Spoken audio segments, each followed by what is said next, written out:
At my most human state.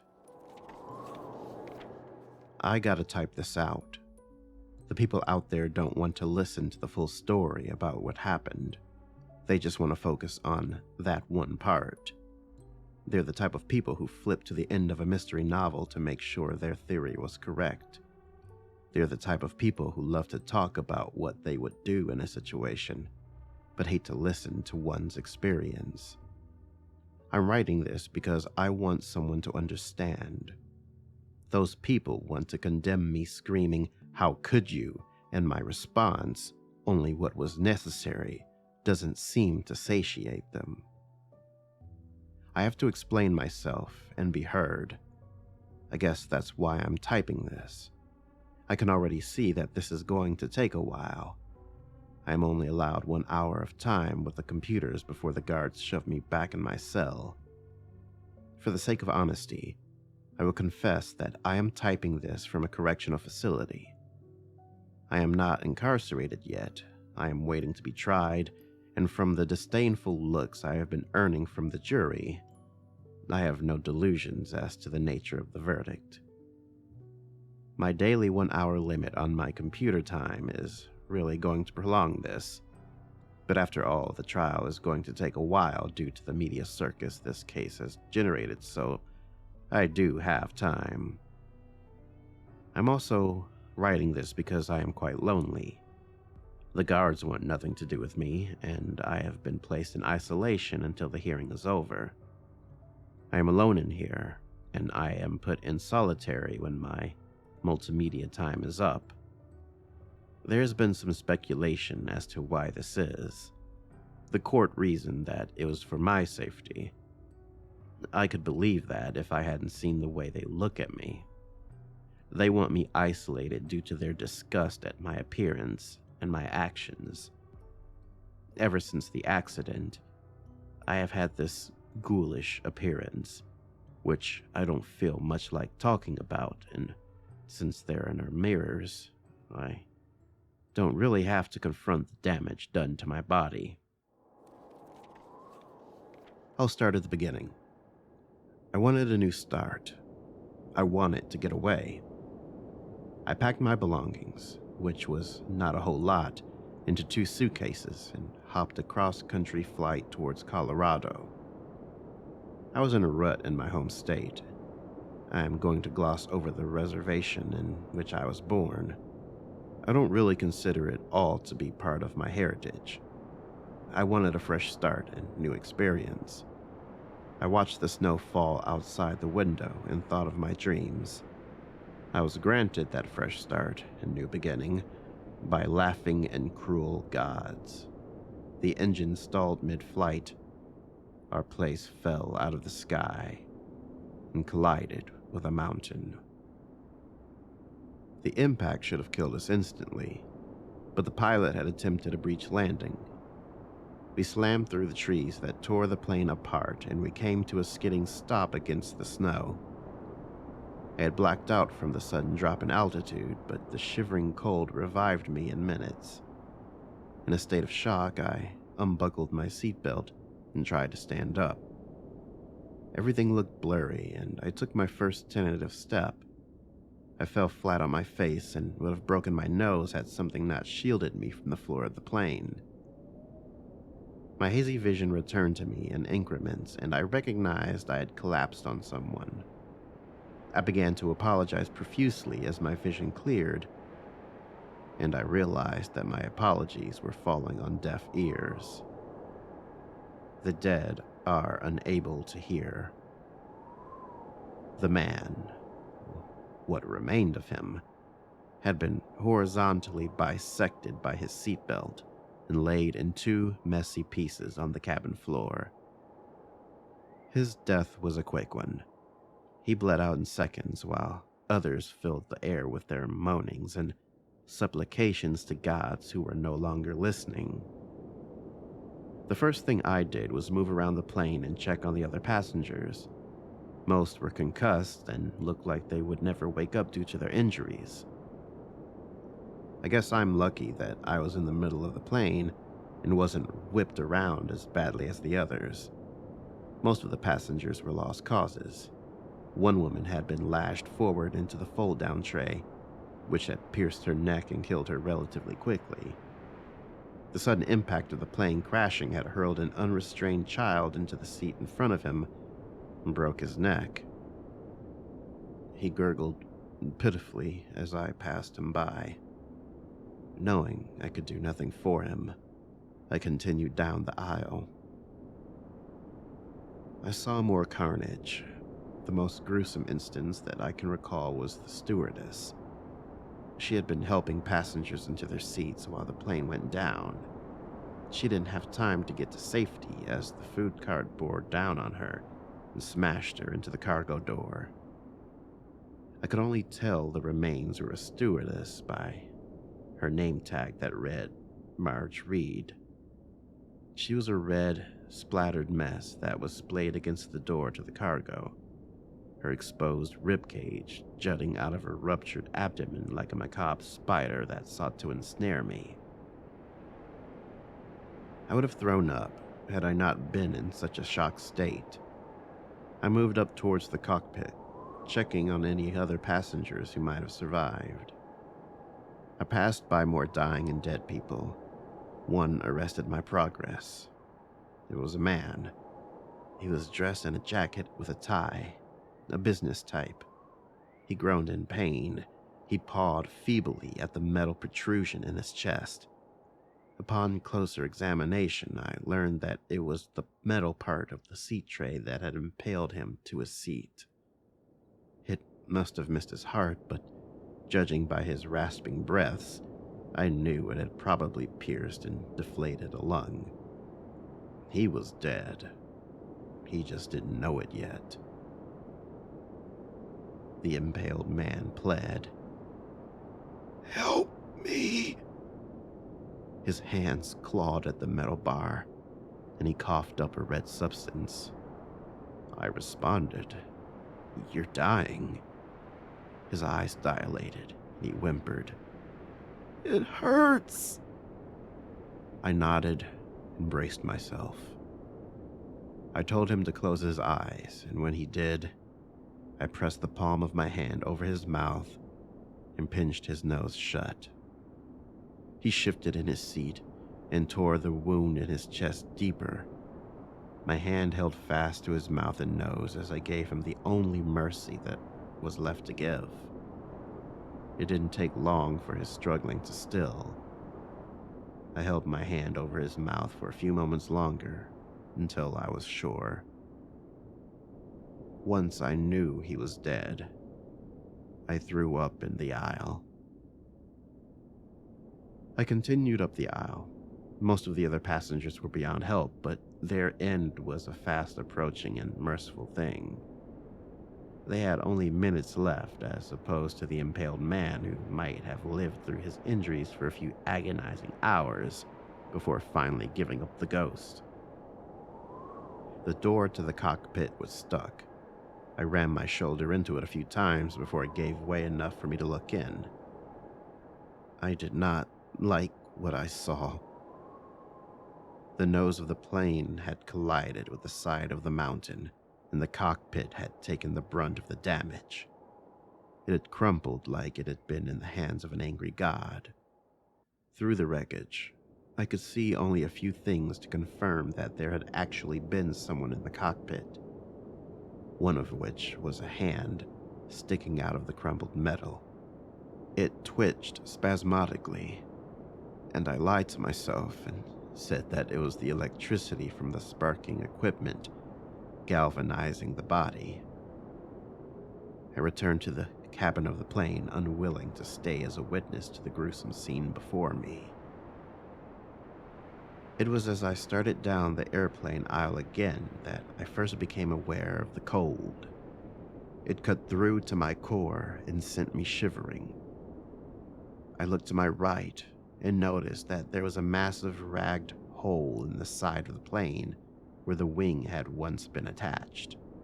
The cold air was blowing in and throwing a few wayward snowflakes into the aisles. The sound snapped my head up towards the back of the plane. Someone was in the lavatory. but the food cart was blocking their exit and trapping them inside. I pulled the cart aside, wincing as the wheels dragged through the messy remains of Marge. The man hobbled out of the bathroom. He had a few bruises and bumps, but he was going to survive. He walked with a limp, which made me assume that he had pulled something or injured himself in the crash. He introduced himself as Jim Donner, and as I was about to give him my name, a shout of surprise interrupted me. There was another survivor. The other survivor, who only addressed himself as Tamsin, had just regained consciousness next to the corpse of another passenger. We managed to wrestle him out of his seat, and Jim slapped some sense back into him. We each rehashed the story of the crash as if retelling it would change the outcome. Tamsin swore that we had hit something, and Jim proposed that the engine had froze over due to the unnatural cold. It was at that suggestion that the thought dawned on us that we would freeze if we didn't do something about the cold. We began pulling luggage from the overhead and blocking up the gaping hole in the side of the plane.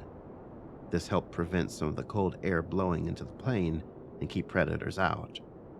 The sudden onset of adrenaline that we each experienced at the start of the crash was ebbed, and we were now just enervated. We spent the first night huddled together for warmth in the aisles, surrounded by the dead, while the wind howled at us through the wreckage of our plane. That night, I dreamt of the pilot's hand sticking out of the wreckage. It twitched to life and began to beckon me with its fingers, as if inviting me somewhere. I didn't sleep so well for the rest of the night.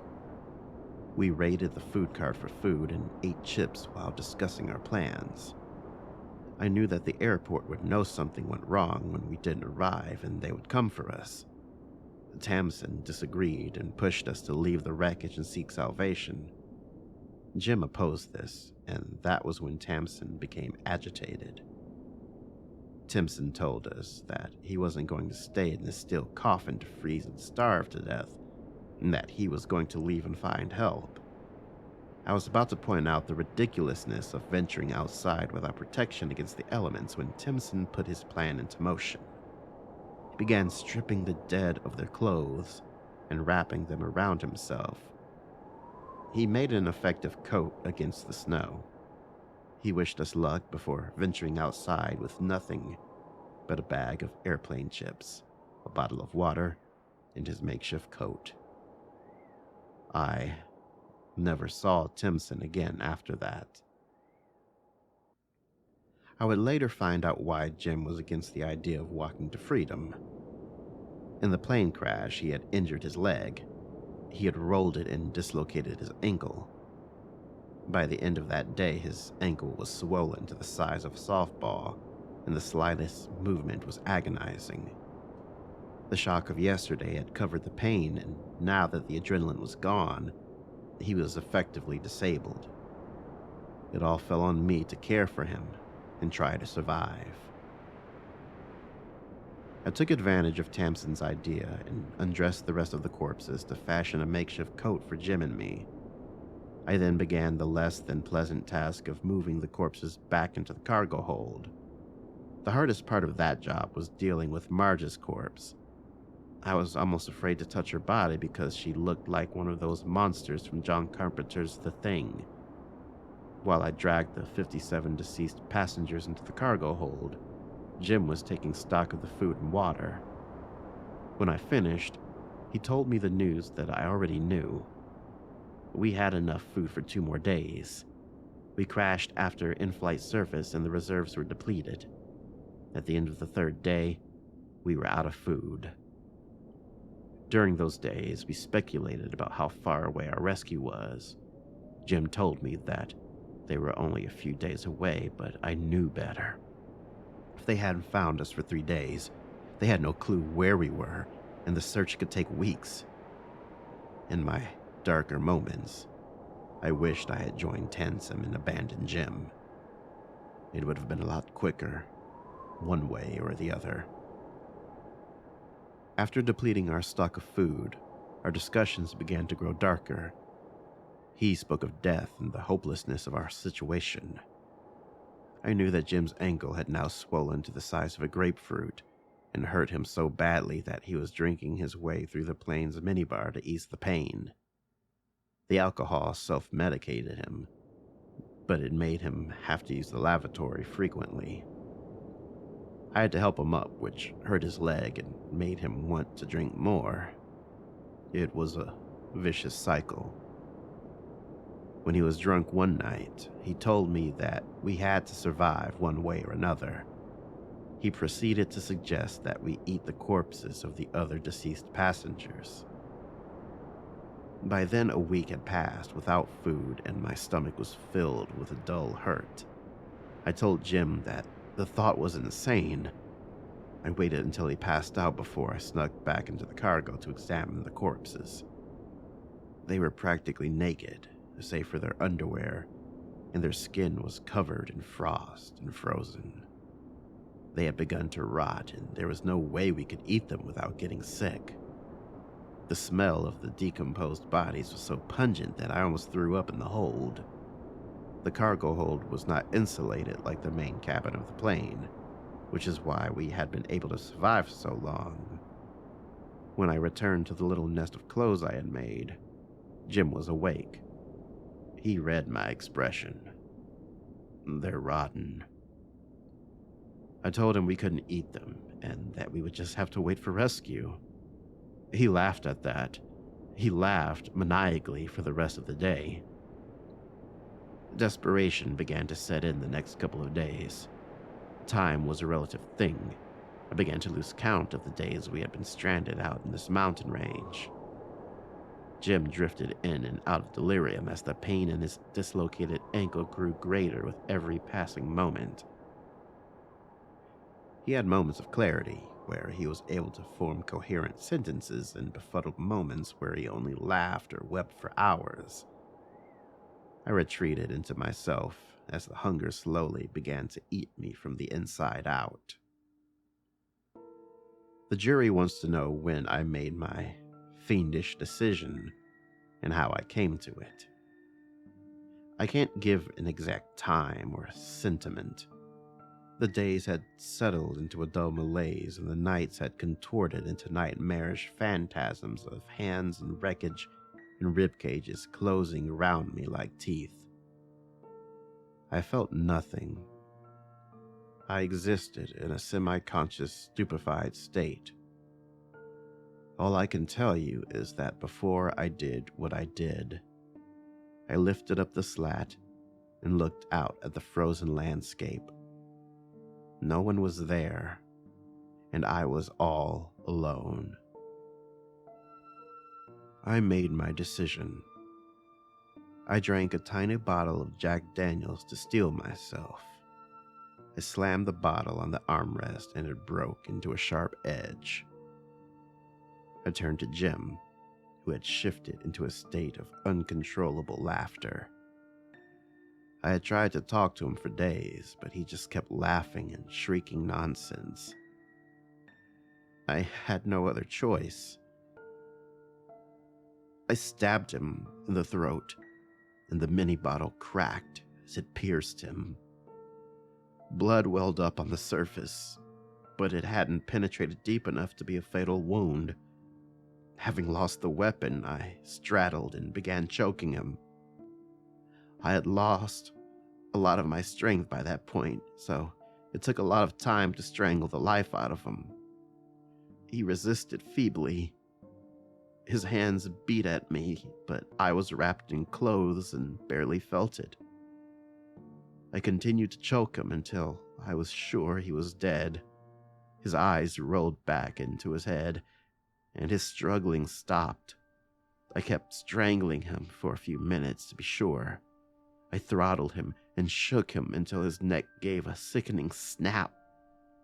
I placed my head over his chest and listened for his heart. I heard nothing. He was dead. Once I was certain that he was gone, I rolled off of his chest and threw up bile. I was hunched over on the ground. I wept bitter tears into the bile. There was nothing of any substance in my stomach to begin with, but I knew that I was about to fill it in the most macabre way possible. My hunger overtook me. I knelt to his open wound and placed my lips over it.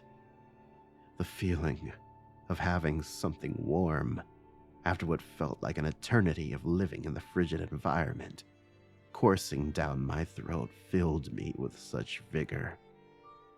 Once I had quenched myself with the copper and crimson elixir, I set to the grisly task of separating the flesh from bone.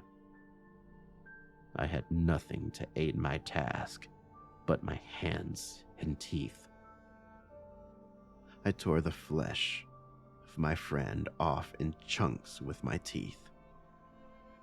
I won't describe it in any more detail, as I already have done. I am ashamed of it, but if put in the same situation all over again, I would do the exact same thing.